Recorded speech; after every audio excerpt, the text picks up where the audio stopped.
अल्हम्दुलिल्लाहि नहमदुहु व नुसल्ली अला रसूलिहिल करीम अम्मा बाद फ़अऊज़ु बिल्लाहि मिनश शैतानिर रजीम बिस्मिल्लाहिर रहमानिर रहीम क़ातिलुल लज़ीना ला युमिनूना बिल्लाहि वला बिल यौमिल आखिर वला युहर्रिमूना मा हर्रमल्लाहु व रसूलुहु वला युदनीना दीनल हक़्क़ि मिनल्लज़ीना ऊतुल किताब हत्ता युअतुल जिज़्यता अन यदिन व हुम सागिरून। सदाकाल्लाहुल अज़ीम। আলহামদুলিল্লাহ, আমাদের এর আগের পর্বগুলো আলোচনা করে এসেছি আমরা ঈমান ভঙ্গের কারণ।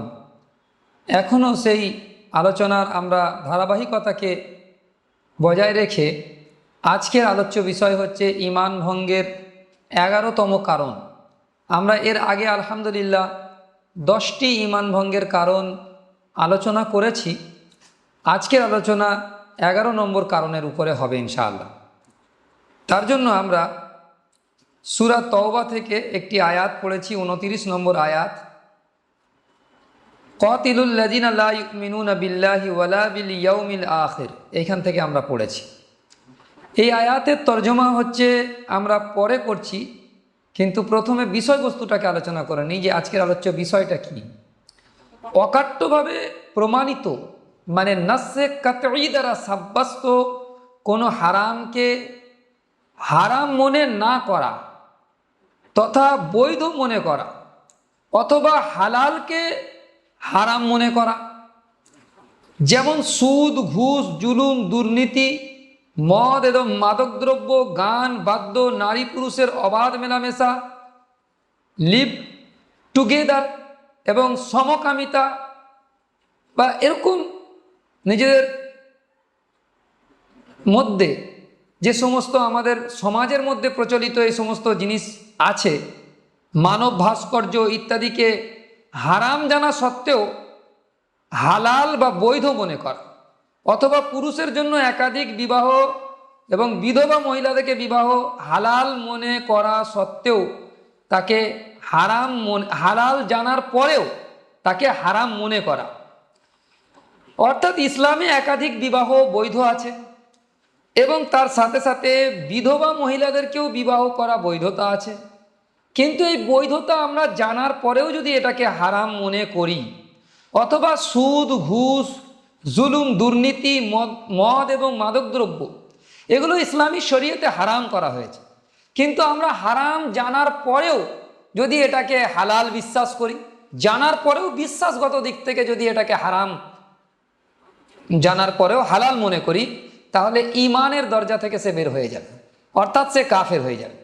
আর এই ব্যাপারে কোরআন শরীফে আল্লাহ সুবহানাহু ওয়া তাআলা সূরা তাওবাতে যে কথা বলেছেন তার তরজমা এরকম, কিতাবীদের মধ্যে যারা আল্লাহ তাআলার প্রতি ঈমান রাখে না এবং পরকালের প্রতিও ঈমান রাখে না এবং আল্লাহ ও তার রসুল যা হারাম করেছেন তাকে হারাম মনে করে না, আর যা সত্য দিনকে যারা সত্য দিনকে নিজের দিন বলে স্বীকার করে না, তাদের সঙ্গে যুদ্ধ করো যতক্ষণ না তারা হেয় প্রতিপন্ন হয়ে নিজের হাতে জিজিয়া দিতে বাধ্য হয়। এই হচ্ছে আয়াতের শাব্দিক তর্জমা। এবং অন্য আয়াতের মধ্যে আল্লাহ পাক বলেছেন, ওয়ালা তাকুলু লিমা তাসিফু আলসিনাতুকুমুল কাযিব হাযা হালালু ওয়া হাযা হারামুন লিতাফতারু আলাল্লাহিল কাযিব।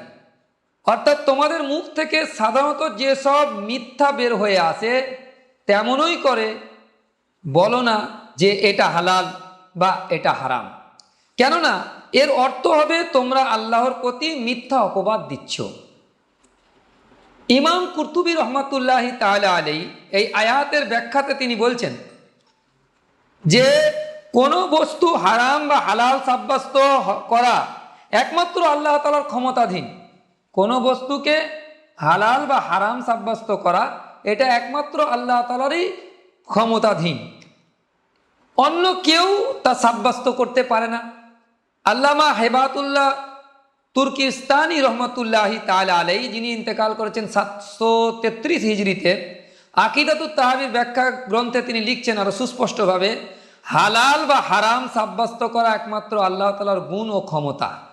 তিনি ছাড়া আর কেউ তা করতে পারে না। আর আল্লাহ তাআলার হারামকৃত বস্তুকে হালাল মনে করার অর্থ হচ্ছে তার একক ক্ষমতাকে চ্যালেঞ্জ করা। অতএব সে ব্যক্তি কাফের হয়ে যাওয়াটা নিশ্চিত হয়ে যায়। এবং আকীদা ও ফতোয়ার প্রায় কিতাবের মধ্যে হারামকে হালাল এবং হালালকে হারাম মনে করলেই কাফের হয়ে যাওয়ার বিষয়টি স্পষ্ট উল্লেখ করা আছে। যেমন ইমাম আজম আবু হানিফা রহমতুল্লাহি তাআলা আলাইহির নামে প্রচলিত একটি কিতাব আল ফিকুল আকবর, আকীদার কিতাব, সেই কিতাবে তিনি বলছেন যে আমরা কোনো মুসলমানকে কোনো গুনাহ অর্থাৎ কুফর ও শিরক ছাড়া অন্য কোনো কবিরা গুনাহ করার কারণে কাফের বলি না। কুফর আর শিরক ছাড়া অন্য কোনো কবিরা গুনাহ যদি করে ফেলে তার জন্য আমরা তাকে কাফের বলি না, যদিও তা কবিরা গুনাহ হোক, যতক্ষণ না সে উক্ত গুনাহকে হালাল মনে করছে। এটাকে আমি আরো খোলাসাভাবে বলতে চাই, কোনো মুসলমান মদ পান করছে, তো মদ পান করার কারণে সে কবিরা গুনাহকারী হলো এবং তার জন্য গুনাহে কবিরা লিখিত হবে তার আমল নামাতে, কিন্তু এর জন্য আমরা তাকে কাফের সাব্যস্ত করব না যতক্ষণ না মদকে সে হারাম করেছেন আল্লাহ পাক, কিন্তু সে নিজের জন্য হালাল বিশ্বাস করছে। যদি মদ পান করার সাথে সাথে সে বিশ্বাস রাখে যে মদ হালাল, তাহলে সে কাফের হয়ে যাবে। শুধু মদকে হারাম জেনে যদি কেউ মদ পান করে তবে তার কারণে সে গুনাহগার তো হবে, কবিরা গুনাহগার হবে, কিন্তু তার জন্য সে কাফের হবে না। কিন্তু মদকে যদি হালাল মনে করে তাহলে কাফের হয়ে যাবে। এই ব্যাপারে মোল্লা আলী কারি রহমতুল্লাহি তাআলা আলাইহির ব্যাখ্যায় বলছেন যে ব্যক্তি অকাট্যভাবে প্রমাণিত কোনো গুনাহকে হালাল বা বৈধ মনে করবে সে কাফের।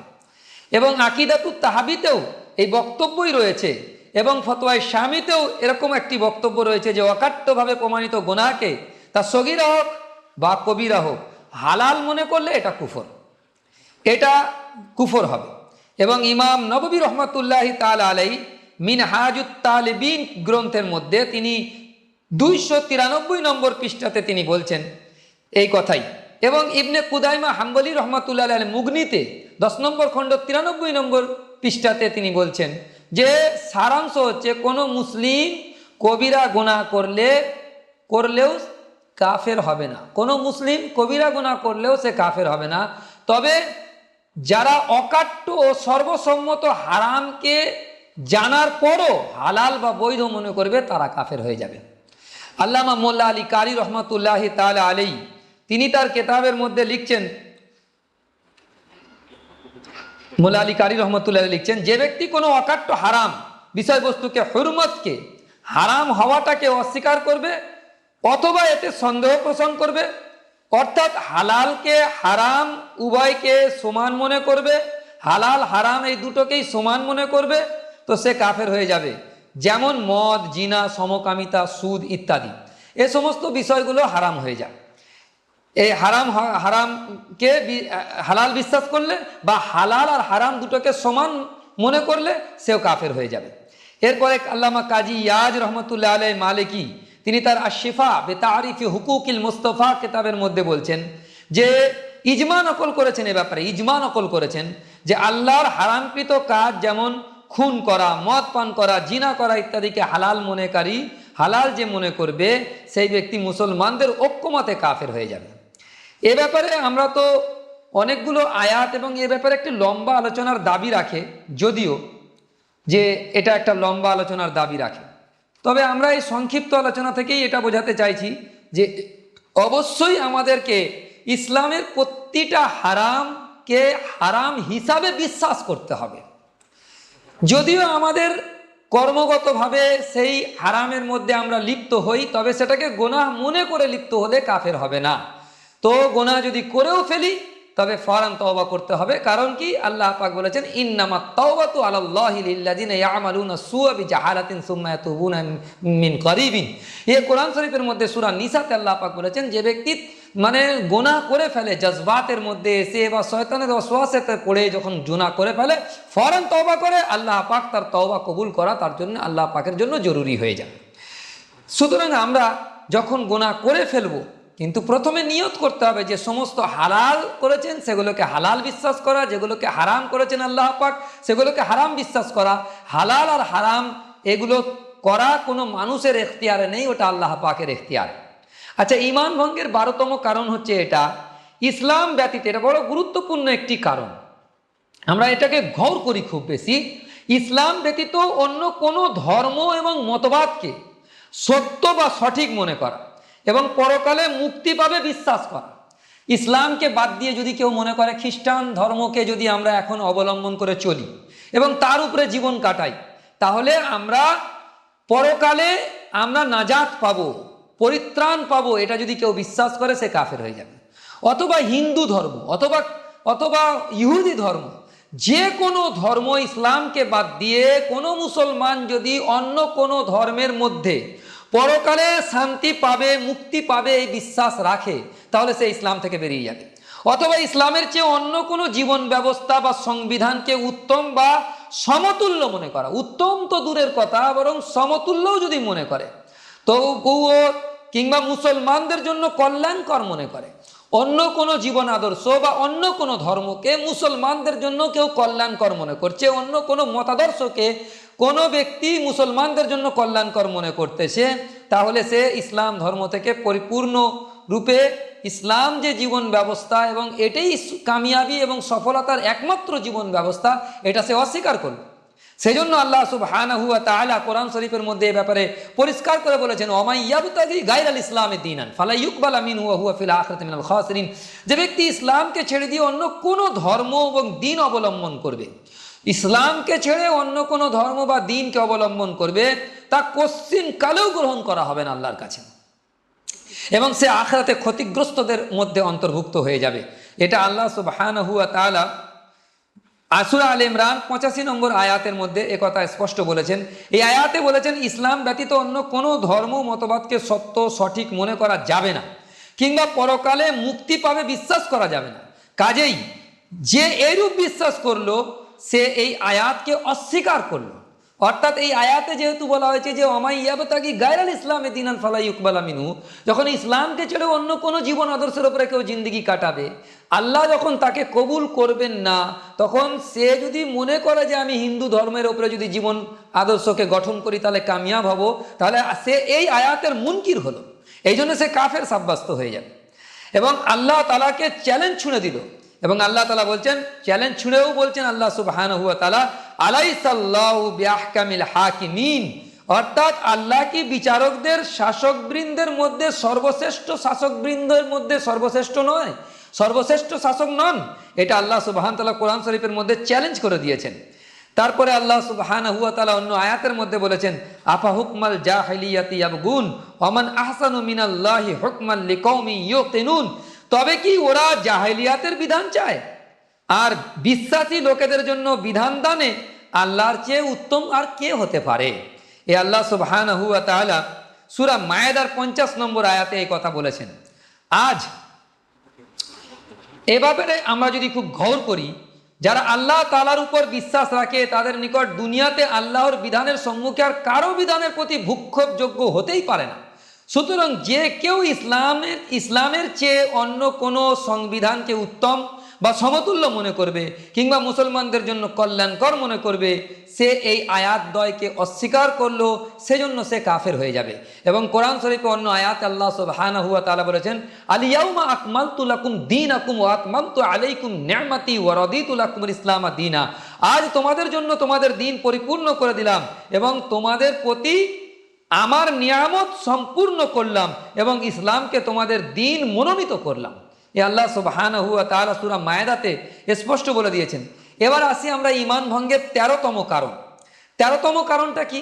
এটাও বড় গুরুত্বপূর্ণ বিষয়, যে নিশ্চিত কাফেরকে কাফের মনে না করা, 1 নম্বর পয়েন্ট। তারপরে দ্বিতীয় পয়েন্ট হচ্ছে এই 13 নম্বর পয়েন্টে দুটো পয়েন্টে কথা হচ্ছে। একটা হচ্ছে নিশ্চিত কাফেরকে কাফের মনে না করা, এটাও একটা কুফরির কারণ। দ্বিতীয় হচ্ছে কারো কুফরের ওপরে বা নিজের কুফরির ওপরে সন্তুষ্ট থাকা। এটাকে আরেকবার পয়েন্ট নোট করাতে চাইছি, কারো কুফরের ওপরে বা নিজের কুফরের ওপরে সন্তুষ্ট থাকা, এটাও কিন্তু কুফরির আরেকটি কারণ। এটা বড় গুরুত্বপূর্ণ বিষয়। ইসলাম ছাড়াও অন্য কোনো ধর্মাবলম্বী যেমন হিন্দু, ইহুদি, খ্রিস্টান বা মুসলিম নামধারী সুনিশ্চিত কাফেরকে, কাদিয়ানি, যেমন কাদিয়ানি একটা, এরা মুসলিম নামধারী অথচ সুনিশ্চিত কাফের, একে যদি কেউ কাফের না মনে করে, অর্থাৎ মুসলমান মনে করে, ইমানওয়ালা মনে করে কাদিয়ানিদেরকে, তবে সে ব্যক্তি কাফের হয়ে যাবে। কাফের মনে না করলে নিজের ইমান চলে যাবে এদেরকে।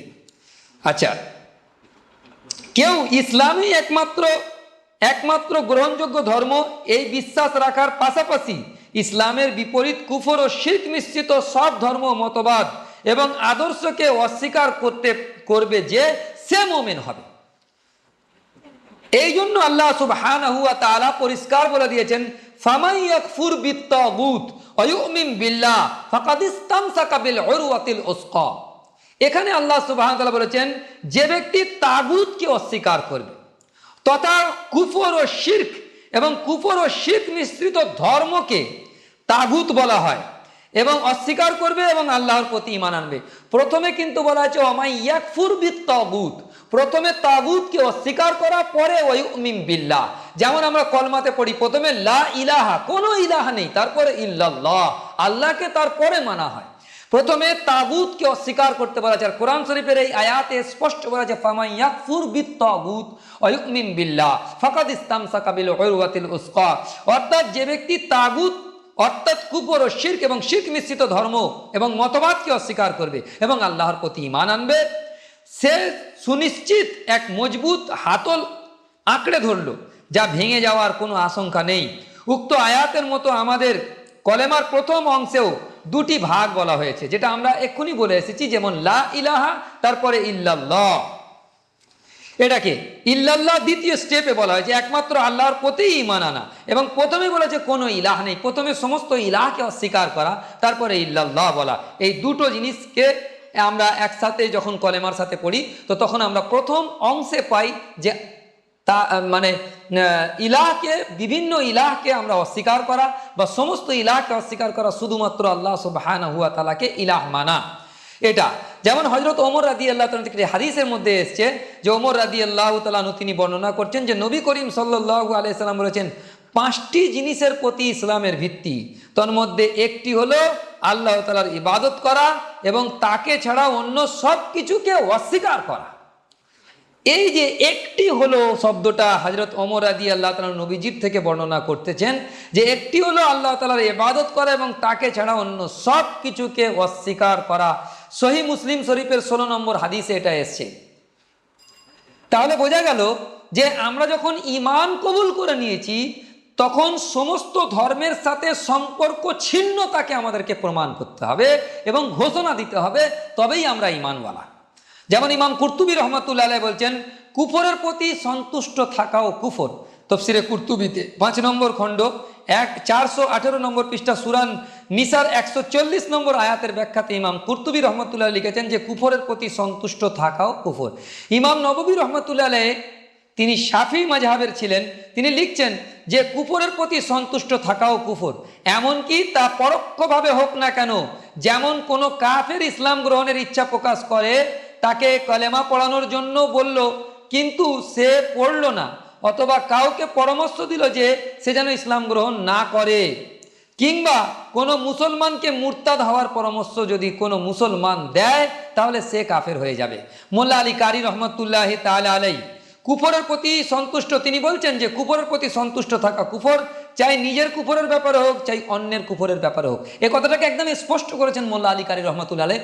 নিজের কোনো কুফরির ব্যাপারেও যদি কেউ সন্তুষ্ট থাকে অথবা অন্যের কুফরির ব্যাপারে কেউ সন্তুষ্ট থাকে, সাধারণত আমরা আমাদের সমাজে নিজের প্রতি কুফরির ব্যাপারে সন্তুষ্ট থাকার লোকের সংখ্যা কম পাই, কিন্তু অপরের কুফরির প্রতি সন্তুষ্ট থাকার লোক আমরা বেশি পরিমাণে পাই।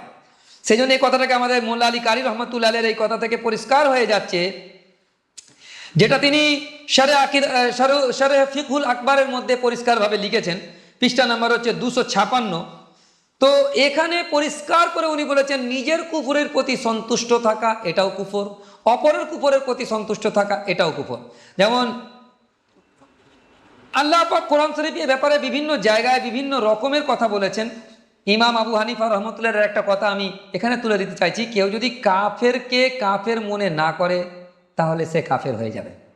অর্থাৎ কাফেরকে কাফের মনে করতে হবে। আল ফিকুর আকবরে ইমাম আবু হানিফা রহমতুল্লাহ আলাইহি এই কথা বলেছেন। কাজী ইয়াজ রহমতুল্লাহ আলাইহি আরও স্পষ্ট করে বলেছেন, আর শিফা বি তারিফি হুকুকিল মুস্তফাতে তিনি বলেছেন যে আমরা ওই ব্যক্তিকে কাফের বলি যে ইসলাম ধর্ম ছাড়া অন্য ধর্ম গ্রহণকারীকে কাফের বলে না। আমরা ওই ব্যক্তিকে কাফের বলি যা ইসলাম ধর্ম ছাড়া অন্য ধর্ম গ্রহণকারীকে কাফের বলে না, তাকেও আমরা কাফের বলি।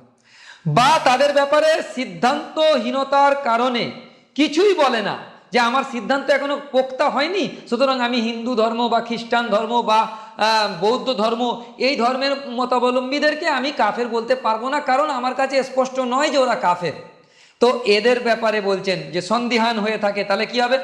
তো তাদের কাফের হওয়ার ব্যাপারে সন্দেহ পোষণ করে, অর্থাৎ খ্রিস্টান, ইহুদি, হিন্দু, বৌদ্ধ এই সমস্ত ধর্মের ব্যাপারে তাদের কাফের হওয়ার ব্যাপারে কোনো মুসলমান যদি সন্দেহ পোষণ করে অথবা তাদের ধর্মকে সঠিক বলে, যদিও সে এর সাথে নিজেকে মুসলিম বলে প্রকাশও করে এবং ইসলামের আকীদা রাখে এবং ইসলাম ছাড়া অন্য ধর্মকে মনে মনে বাতিল বলে বিশ্বাসও করে, তবুও সে কাফের হয়ে যাবে। এ কথাটা বড় গুরুত্বপূর্ণ, কারণ সে ইসলামের বিপরীত বিষয় প্রকাশ করেছে, অর্থাৎ তার প্রতি সন্তুষ্টি প্রকাশ করেছে।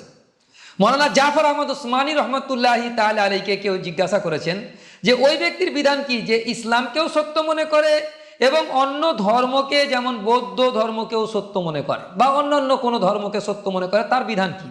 আল্লামা জাফর আহমদ উসমানী রহমতুল্লাহের উত্তরে বলছেন, যে ব্যক্তি ইসলাম ছাড়া অন্য ধর্মকেও সত্য বলবে সে কাফের হয়ে যাবে। ইমদাদুল আহকামের মধ্যে তিনি লিখেছেন 4 নম্বর খণ্ড 130 পৃষ্ঠা এবং 132 পৃষ্ঠায় 16 নম্বর হাদিসের আওতাতে তিনি একথা লিখেছেন।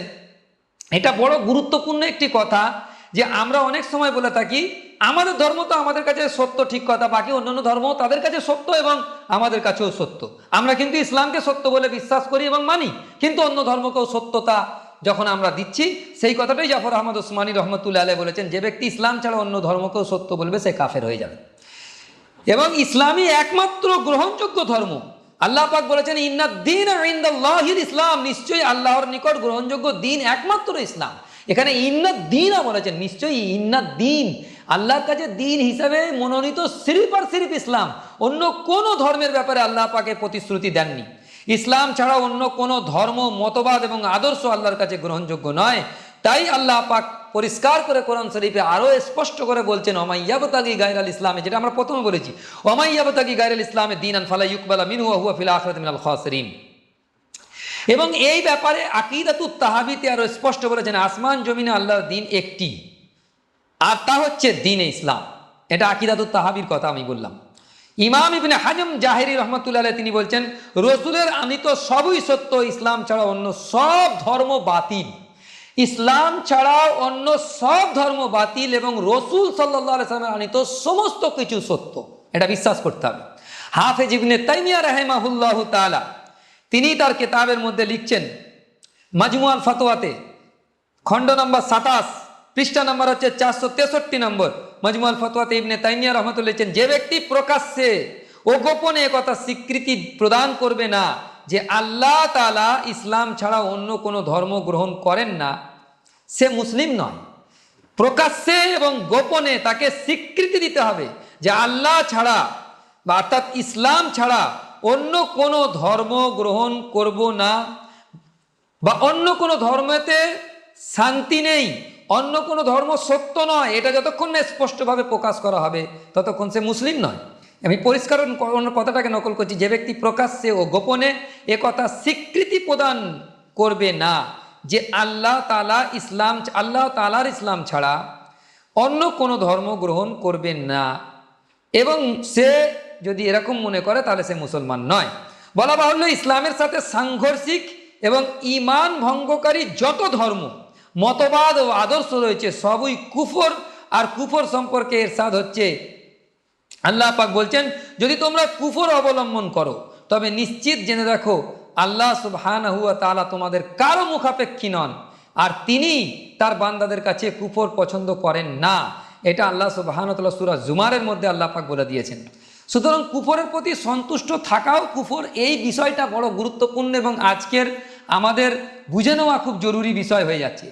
একটি আপত্তি তোলা হয়, যেটার আমরা এই পয়েন্টের সঙ্গে আমরা নোট করাতে চাইছি, যে সেটা হচ্ছে এইটা, অমুসলিমদের ধর্মীয় অনুষ্ঠান এবং উৎসবে অংশগ্রহণ করার ব্যাপারে একটি আপত্তি তোলা হয় যে আমরা তো সেখানে তাদের সাদৃশ্য গ্রহণ করা বা তাদের মতো পুজো করতে যাই না। আজকে এই পুজোর সময় এই কথাটা বড় গুরুত্বপূর্ণ। আমাদের যুবক ছেলেমেয়েরা কলেজ ইউনিভার্সিটিতে যারা জেনারেল এডুকেশনের সাথে যুক্ত, যারা কলেজ ইউনিভার্সিটিতে পড়াশোনা করছে, আজকের যুবক যুবতীরা, তারা হিন্দুদের বা অন্যান্য উৎসবে, অন্যান্য বিধর্মীদের উৎসবে তারা অংশগ্রহণ করেন এবং তারা একটি কথা বলেন আমাদেরকে, যে আমরা তো তাদের মতো পুজো করার উদ্দেশ্যে যাচ্ছি না, বা আমরা তো তাদের মতো সাদৃশ্যতা অবলম্বন করার জন্য, তারা যে ধর্ম মানছেন তার সাদৃশ্যতা অবলম্বন করার জন্য বা পুজো করার জন্য তো আমরা সেখানে পুজোর মণ্ডপে বা পুজোর জায়গাতে আমরা উপস্থিত হই না। আমরা তো একটু আনন্দ করতে যাই, আমরা আমাদের হিন্দু বন্ধু বান্ধবী যারা আছে তাদের সাথে দেখা সাক্ষাৎ করতে যাই এবং আনন্দ করতে যাই, তাদের উৎসবে একটু আনন্দ উপভোগ করতে যাই, আর কিছু তো নয়। আমাদের তো এরকম নয় যে আমরা তাদেরকে সাদৃশ্য অবলম্বন করেছি বা তাদের সঙ্গে আমরা পুজো করছি বা ঠাকুরের কাছে প্রণাম করছি, এসব তো আমরা কিছুই করি না। সুতরাং আমাদের এখানে গুনাহ কোথায়? এই আপত্তির জবাব কিন্তু আজকে 2024-এ দেওয়া হচ্ছে না, বহু পূর্বে লেখা হয়েছে। ইমাম জাহাবি রহমতুল্লাহ তাআলা আলাইহি বহু পূর্বে ইমাম জাহাবি রহমতুল্লাহ তাআলার কেতাবের মধ্যে উত্তর দিয়ে রেখেছেন। সেই উত্তরটা আমাদের গুরুত্বের সাথে শুনে নিতে হবে।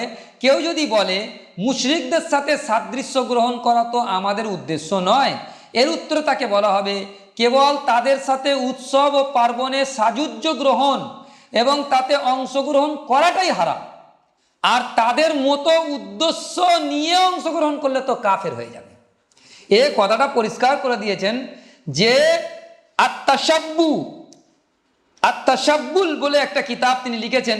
সেই কিতাবের মধ্যে ইমাম জাহাবি রহমতুল্লাহ আলাইহি পৃষ্ঠা নাম্বার 30 আত্তাশাব্বুল খাসিস বি আহলিল খামিস, ইমাম জাহাবি রহমতুল্লাহ আলাইহি কিতাবটা লিখেছেন, যে কিতাবে আরেকবার আমি পড়ে দিচ্ছি। কেউ যদি বলে মুশরিকদের সাথে সাদৃশ্য গ্রহণ করা তো আমাদের উদ্দেশ্য নয়, এর উত্তরে তাকে বলা হবে কেবল তাদের উৎসবে বা পার্বণে সাযুজ্য গ্রহণ এবং তাতে অংশগ্রহণ করাটাই হারাম। প্রথমে এইটা বুঝে নিতে হবে।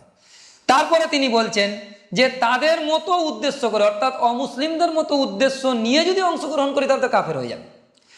ধর্মীয় স্বাধীনতার নামে এটা নয়, স্বাধীনতার মানে এটা নয় যে সকলে মিলে সকল ধর্ম সেলিব্রেট এবং সব কিছুই অনুষ্ঠানে আমরা উৎসবে আমরা আনন্দ উপভোগ করতে যাব, এটা নয়।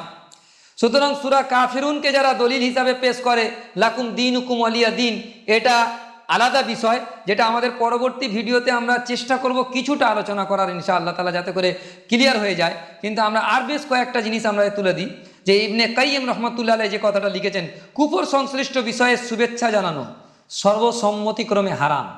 যেমন কেউ মূর্তি বানিয়েছেন বিধর্মীদের, আর আমরা যদি মুসলমান হয়ে সেখানে শুভেচ্ছা জানাতে যাই, হাফিজ ইবনে কাইয়িম রহমতুল্লাহ আলাইহি, আল্লামা ইবনে তাইমিয়া রহমতুল্লাহ আলাইহি শাগরিদে রশিদ হাফিজ ইবনে কাইয়িম 751 হিজরিতে ইন্তেকাল, তিনি তার কেতাবের মধ্যে পরিষ্কার লিখেছেন, কেতাবের মানে পরিষ্কারভাবে তিনি উল্লেখ করেছেন যে আহকামুল আহলি জিম্মাহ বলে একটা কেতাব লিখেছেন।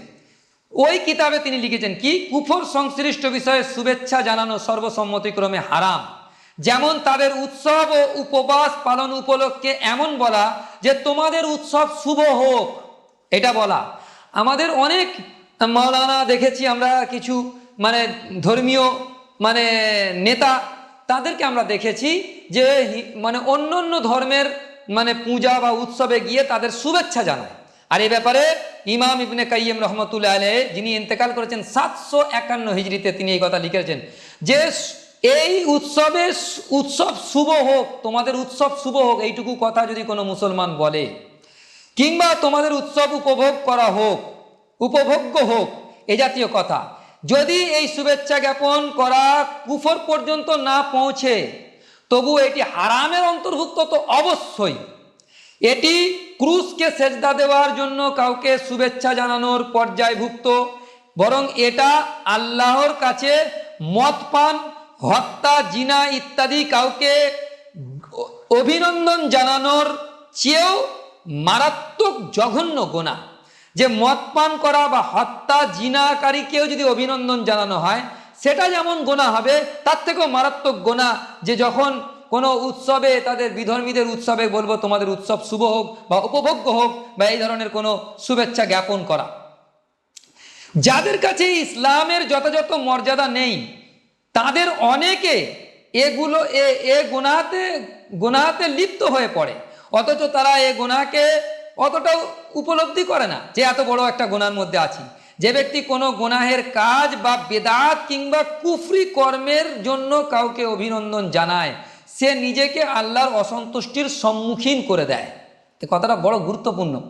এখানে আমি আরেকবার পড়ে দিচ্ছি যে এটা আল্লাহর কাছে এরকম ধরনের অপছন্দনীয় যে কোনো বেদাত বা কিংবা কুফরি কর্মের জন্য কাউকে অভিনন্দন জানায়, বেদাত বা কুফরি কর্মের জন্য কাউকে অভিনন্দন জানায়, সে নিজেকে আল্লাহর অসন্তুষ্টির সম্মুখীন করে। এত পর্যন্ত গেল ইবনে কাইয়িম রাহমাতুল্লাহর কথা। যাদের কাছে ইসলামের যথাযথ মর্যাদা নেই তাদের অনেকেই এই গুনাহতে মোটামুটি লিপ্ত হয়ে আছে। কোনো অপরাধের আয়োজনে শুভেচ্ছা জ্ঞাপন যুক্তিগতভাবে নিন্দনীয় কাজ। কোনো অপরাধে কেউ মদ পান করেছে, তাকে শাস্তি দেওয়া হচ্ছে, তাকে যদি কেউ শুভেচ্ছা জানায় এটা তো একটা সাধারণ যুক্তিগত দিক থেকেও এটা খারাপ কাজ। অথচ জিনা করার জন্য শুভেচ্ছা জানানোকে অপরাধ মনে করা হলেও এর চেয়েও বড় অপরাধ হচ্ছে শুভেচ্ছা জানানোকে, সেই শুভেচ্ছা জানানোকে কিছুই মনে করা হচ্ছে না যেটা অন্য সম্প্রদায়ের যারা মূর্তি পূজা করছে তাদেরকে শুভেচ্ছা জানানো হচ্ছে। এটাকে আমাদেরকে মাথায় রাখতে হবে। এবং অমুসলিমদের উৎসব ইত্যাদিতে শিরকি বিশ্বাসের উপর ভিত্তি করে হয়ে থাকে, যেগুলো সাধারণত শিরকি বিশ্বাসের উপর ভিত্তি করে হয়ে থাকে। কাজেই আমাদের জন্য মুশরিকদের থেকে দূরত্ব এবং সম্পর্ক ছিন্নতার ঘোষণা দেওয়া আবশ্যক। আর শুভেচ্ছা ও অভিনন্দন জানানোর দ্বারা যেহেতু তাদের চিন্তা ভাবনা ও আকীদার সমর্থন হয়, তাই এটা থেকে দূরে থাকা জরুরি।